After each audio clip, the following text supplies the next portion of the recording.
programma fittissimo per questo decennale della Fiuma, il nostro festival di teatro di figura che si svolge in connubio con la Sagra dal Nedar, quindi tradizione di teatro di figura popolare unita alla tradizione enogastronomica. Anche oggi grande successo di pubblico, quindi siamo molto soddisfatti. C'era tantissima attesa soprattutto per il cromosauro alle mie spalle che tra poco si alzerà e viaggerà per le piazze del paese, questo gigantesco dinosauro di 5 metri per 7, per cui insomma credo sia molto, come dire, coinvolgente. Siamo molto soddisfatti degli spettacoli che proporremo per la giornata, grande qualità. Quindi si parte con i nostri burattinai da Baccanelli a anche Zanubrio Marionette, quindi nomi importanti, e poi anche Stalker Teatro, ecco, ci sono insomma diciamo il top di quello che potevamo mettere insieme per raccontare i 10 anni di questo festival che valorizza la nostra collezione di teatro di figura popolare all'interno del Museo Civico Polironiano. L'idea di Cromosauro nasce per dare corpo a un sogno, che è il sogno di tutti i bambini, quello di poter giocare con un cromosauro gigante, un dinosauro gigante che è diventato cromosauro perché ci piace, con un'ispirazione messicana dell'alebricia, ci piaceva come dire, prendere il colore e dargli forma insieme al sogno. La struttura è molto complessa e quindi anche guidarla è molto complessa, diciamo 2 anni e mezzo per prendere la patente, essere pienamente capaci di controllarlo in tutti i suoi aspetti, in tutti i suoi movimenti, tutte le sfumature. Sì, è lungo 6,80 metri, alto quasi 5,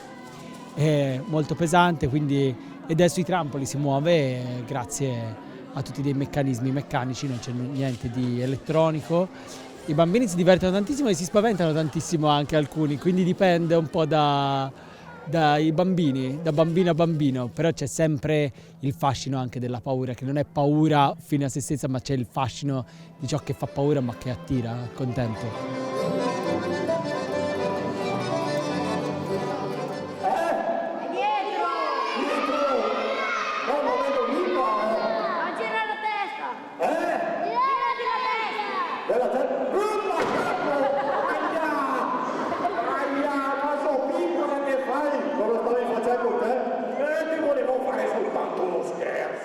Dieci anni di Festival Fiuma, il Festival di teatro di figura popolare che è nato per valorizzare la collezione di burattini e marionette di proprietà del Museo Civico Polironiano e di Regione Lombardia e qui depositata. E alle mie spalle vedete il corridoio che è stato di recente inaugurato, dove adesso finalmente è possibile vedere questa straordinaria collezione che comprende anche marionette che arrivano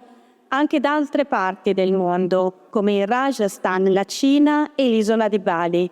oltre che da tutto il territorio nazionale, a ricordare una tradizione di teatro di figura popolare che animava le nostre piazze prima dell'avvento della televisione. Un festival che ha conquistato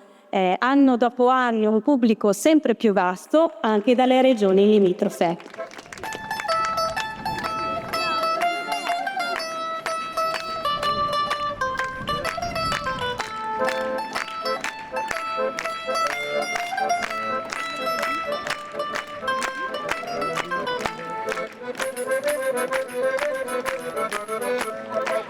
Io torno qui dopo alcuni anni, l'ultima volta alla Fiuma è stato 5 anni fa, e porto il nuovo spettacolo che ha debuttato quest'anno, si intitola Di fili e di fole. È uno spettacolo di marionette tutte artigianali, costruite da me, intagliate nel legno, e racconta il viaggio del bagatto, che è una sorta di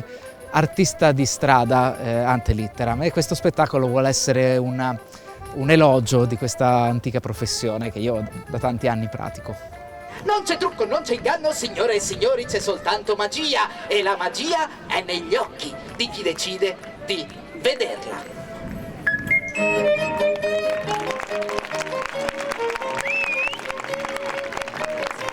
Fatemi entrare nell'arca 2 di ogni specie per farli sopravvivere con voi, siano un maschio e una femmina, dei volatili, del del bestiame e di tutti i rettili della terra, 2 per ogni specie.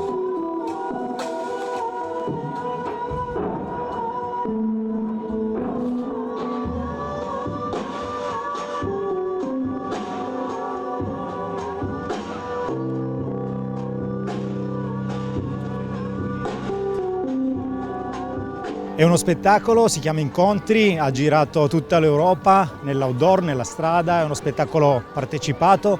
che ha questo testo che è ispirato all'Antico Testamento, un testo che illude all'incontro, alla comunità, allo stare insieme. È uno spettacolo partecipativo per tutti, per le famiglie e siamo molto contenti di essere venuti qui